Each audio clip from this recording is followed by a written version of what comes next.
સુરતમાં યોગી ચોક સાવલિયા સર્કલ પાસે આવેલા શુભમ રેસિડેન્સીના પહેલા માળે દુકાનની આડમાં ચાલતા કૂટણખાના ઉપર એન્ટી હ્યુમન ટ્રાફિકિંગ બ્રાન્ચે રેડ પાડી હતી। રેડ દરમિયાન સંચાલક અને 3 ગ્રાહકની ધરપકડ કરી 7 મહિલાને મુક્ત કરાવી હતી। પોલીસે દુકાન માલિક અને અન્ય એક સંચાલક સહિત 2ને વોન્ટેડ જાહેર કર્યા છે।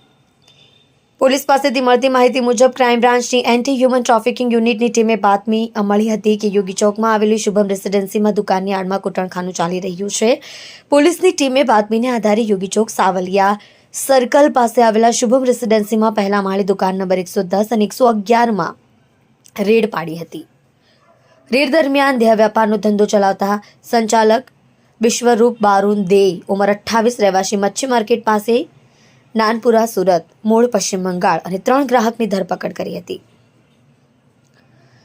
પોલીસે સ્થળ પરથી રોકડા 14,000 તથા 36,500ના 4 મોબાઈલ ફોન તેમજ લાઇટ બિલ મળી કુલ 50,500 રૂપિયાનો મુદ્દામાલ કબજે કર્યો હતો। પોલીસે સ્થળેથી એક સંચાલક અને 3 ગ્રાહકની ઝડપી પાડ્યા હતા, જ્યારે અન્ય એક સંચાલક આરોપી ગૌરવ અને દુકાન માલિક દીપકને વોન્ટેડ જાહેર કર્યા છે। પોલીસે રેડ દરમિયાન 7 મહિલાને મુક્ત કરાવી છે। પોલીસે the immoral traffic prevention act અંતર્ગત ગુનો દાખલ કરી વધુ તપાસ હાથ ધરી છે।